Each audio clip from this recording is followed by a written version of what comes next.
विद्यार्थियों नमस्कार। श्री वर्धमान विद्यालय महसाना की तरफ से ऑनलाइन शिक्षण में आपका स्वागत है। विद्यार्थियों आज हम कक्षा 10 विषय सामाजिक विज्ञान पढ़ेंगे और समझेंगे।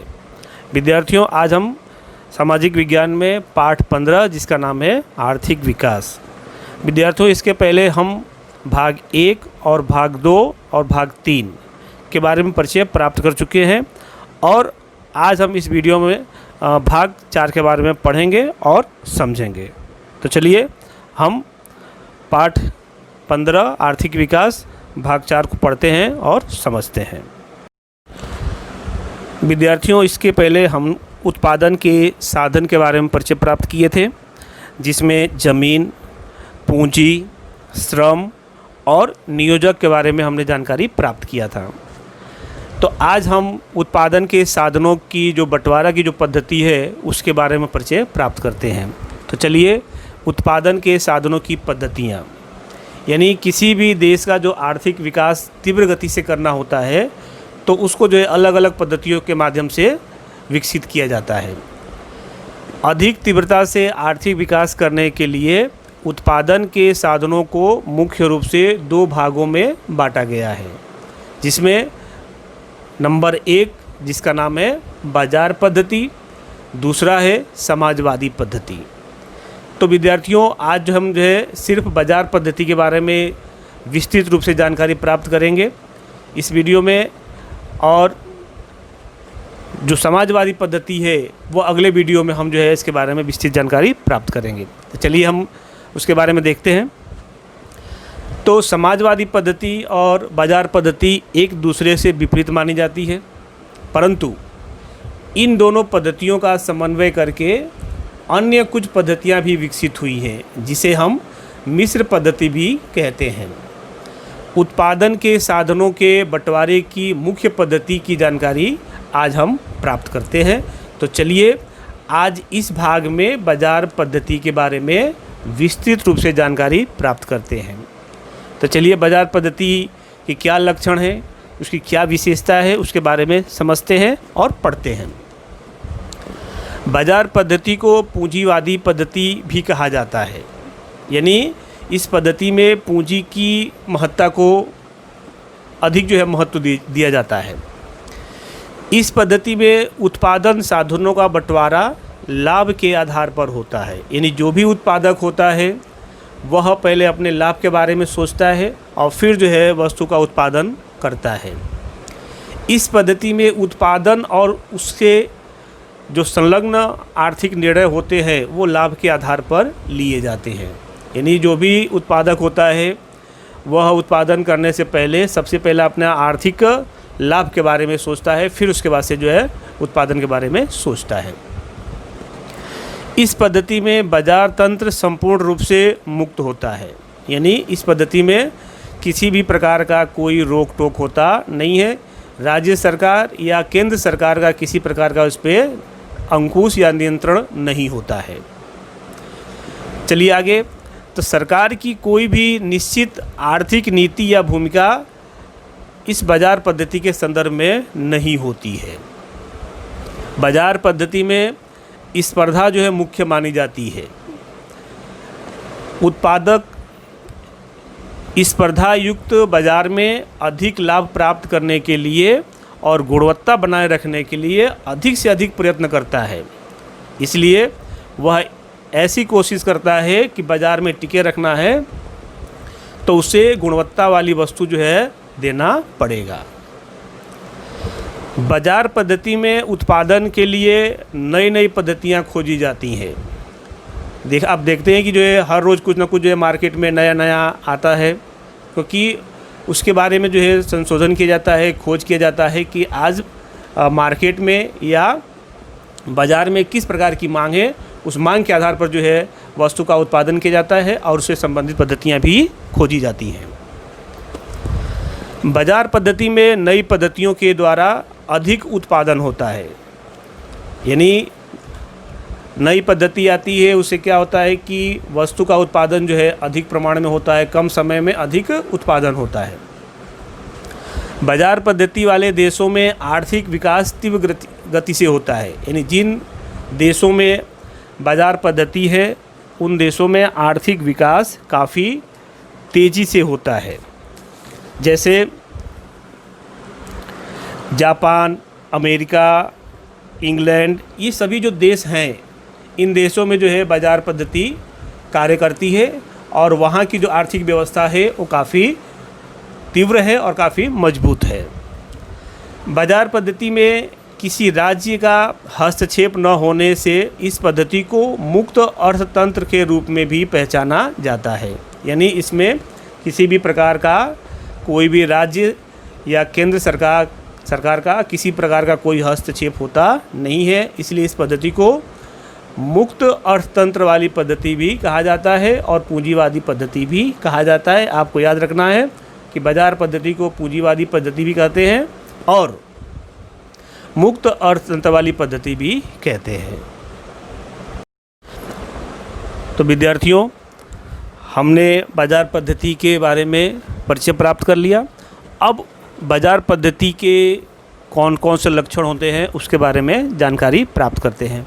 तो चलिए, सबसे पहले बाजार पद्धति के लक्षण के रूप में उत्पादन के साधनों की मालिकी किसी एक व्यक्ति या निजी व्यक्ति की होती है। यानी बाजार पद्धति में जो उत्पादन करने वाले साधन होते हैं उसका मालिकाना हक जो है कोई एक व्यक्ति का होता है या कोई व्यक्तिगत रूप से होता है। बाजार पद्धति में आर्थिक निर्णय लाभ के आधार पर होता है। जो भी उत्पादक होता है वह कोई भी निर्णय जो है पहले अपने लाभ को लक्ष्य में रख कर के ही करता है। तीसरा लक्षण है कि बाजार पद्धति में ग्राहकों को पसंदगी करने के विशाल अवसर मिलते हैं। यानी बाजार पद्धति में ग्राहक को अपनी मनपसंद वस्तु पसंद करने का पूरा अवसर प्राप्त होता है, क्योंकि उसके पास बहुत सारे विकल्प होते हैं। क्योंकि मार्केट में स्पर्धा ज़्यादा होती है और उत्पादन भी ज़्यादा होता है और कंपनियां भी अधिक होती हैं, इसलिए ग्राहक को उसमें पसंदगी का पूरा अवसर मिलता है। बाजार पद्धति में सरकार का हस्तक्षेप नहीं होता है। बाजार पद्धति में किसी प्रकार का कोई हस्तक्षेप नहीं होता है। उत्पादन के साधनों का बंटवारा लाभ के आधार पर होता है और जो आर्थिक निर्णय मूल्य तंत्र के आधार पर लिए जाते हैं। जो कुछ भी आर्थिक निर्णय होता है वह मूल्य को ध्यान में रख करके, कीमत को ध्यान में रख करके लिया जाता है।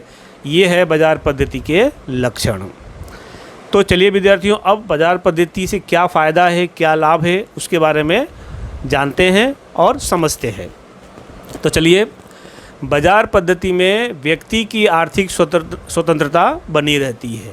यानी बाजार पद्धति में व्यक्ति का जो आर्थिक निर्णय होता है उस मामले में वह स्वतंत्र रहता है। उत्पादन साधनों का अधिकतम और कार्यक्षम उपयोग होता है। जो भी उत्पादन वाले साधन है उसका अधिक से अधिक उपयोग और उसकी क्षमता जो है उसमें ली जाती है, क्षमता का लाभ जो उसमें लिया जाता है।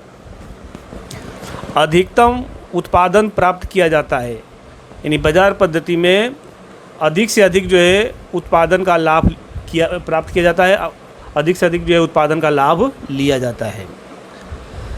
बाजार पद्धति में अर्थतंत्र में हमेशा नए संशोधन होते रहते हैं और जिसके कारण से आर्थिक विकास की गति को धुरी मिलती है। यानी बाजार पद्धति में आर्थिक जो तंत्र होता है उसमें हमेशा जो है कुछ ना कुछ संशोधन होते रहते हैं और जिसके कारण से आर्थिक विकास को जो है गति मिलती है। हमेशा जो है कुछ ना कुछ में नया नया कार्य होते रहते हैं। बाजार पद्धति में स्पर्धा का युग होता है। यानी बाजार में अलग अलग प्रकार की कंपनियां होती हैं, अलग अलग प्रकार के उत्पादक होते हैं और जो कंपनी या जो भी उत्पादक है अधिक से अधिक जो है श्रेष्ठ गुणवत्ता वाली वस्तु यदि बाज़ार में उपलब्ध करवाता है तो उसकी खपत भी होती है और उसका जो है लाभ भी होता है। इसलिए इस स्पर्धा के कारण से ग्राहकों को वस्तु की गुणवत्ता जो है श्रेष्ठ प्राप्त होती है, श्रेष्ठ बनती है, श्रेष्ठ मिलती है। यानी बाजार पद्धति में क्या होता है, ग्राहकों को श्रेष्ठ गुणवत्ता वाली वस्तु उपलब्ध होती है। तो ये हो गया बाजार पद्धति का लाभ। अब हम बाजार पद्धति की कुछ हानियाँ भी हैं, उसकी कुछ मर्यादाएं भी हैं, कुछ उसकी खामियां भी हैं, तो उसके बारे में परिचय प्राप्त करते हैं कि बाज़ार पद्धति में ऐसी कौन सी खामियां हैं और कौन सा उसमें नुकसान है। तो सबसे पहले बाज़ार पद्धति में लाभ को ध्यान में रखकर उत्पादन होने से विलासिता की वस्तुओं का उत्पादन अधिक होता है और प्राथमिक आवश्यकताओं की वस्तु का उत्पादन कम होता है। यानी कहने का तात्पर्य ये है कि बाज़ार पद्धति में ग्राहकों की जिस प्रकार से मांग होती है, यानी जो धनिक वर्ग है उनकी मांग जो यदि उच्च श्रेणी की होती है तो उत्पादक जो है उस प्रकार की वस्तु का उत्पादन करता है। परंतु यदि आर्थिक रूप से जो है कमज़ोर व्यक्ति है तो उसकी आवश्यकता और उसका जो बजट होता है, उसकी जो क्षमता होती है कम होती है, तो उसकी क्षमता के अनुसार जो प्राथमिक आवश्यकता होती है, जो ज़रूरत होती है, उस प्रकार की वस्तु का उत्पादन बाज़ार पद्धति में बहुत कम देखने को मिलता है, क्योंकि उसमें उत्पादक को जो है लाभ कम मिलता है और विलासिता वाली या वैभव वाली जो वस्तु है उसका उत्पादन ज़्यादा करता है, क्योंकि जो उससे अधिक लाभ उत्पादक को प्राप्त होता है। तो ये जो है खामियां हैं जिसके कारण से जो है जो समाज में धनिक वर्ग और जो है निम्न वर्ग उसमें जो विभाजित किया गया है, उससे जो है क्या होता है, एक वर्ग को जो प्रोत्साहन मिलता है तो एक वर्ग को जो है उसमें पीछे हटना पड़ता है, उनकी आवश्यकता की वस्तु जो उन्हें उपलब्ध हो पाती नहीं है। चलिए आगे देखते हैं। तो राज्य की कोई भी नीति विषयक नियंत्रण न होने से प्राकृतिक संपत्ति का अपव्यय होता है। यानी राज्य का किसी भी प्रकार का कोई नियंत्रण न होने से जो प्राकृतिक संपदा है उसका जो है दुरुपयोग होता है। बाजार पद्धति में ग्राहक को बाजार के विषय में अज्ञानता होने के कारण उनका शोषण होता है। जो भी कम पढ़ा लिखा व्यक्ति है, जो मार्केट के बारे में विशेष प्रकार की जानकारी नहीं रखता है, अज्ञानता के कारण से उसका क्या होता है, शोषण होता है। तो ये जो इसका नुकसान है कि जो कम पढ़ा लिखा व्यक्ति होता है उसके कारण से उसका क्या होता है, बाजार पद्धति में शोषण होता है। संपत्ति और आय का केंद्रीयकरण होने से आय की असमानता बढ़ती है। यानी जो संपत्ति है, जो आय है, वह धनिक वर्ग या ऊंचे वर्ग तक ही सीमित रह जाती है, जिससे क्या होता है कि समाज में जो आय का वितरण है वो असमान रूप से होता है। धनिक जो है अधिक धनिक दिखाई देता है और गरीब जो है अधिक गरीब होता दिखाई देता है। इस प्रकार से जो है बाजार पद्धति की यह मर्यादा है या उसकी खामियां कहिए। बाजार पद्धति में एकाधिकार, आर्थिक अस्थिरता, मजदूरों का शोषण आदि होने का भय रहता है। यानी बाजार पद्धति में ऐसा प्रतीत होता है कि मानो जो है किसी एक व्यक्ति का ही वर्चस्व बढ़ता जा रहा है,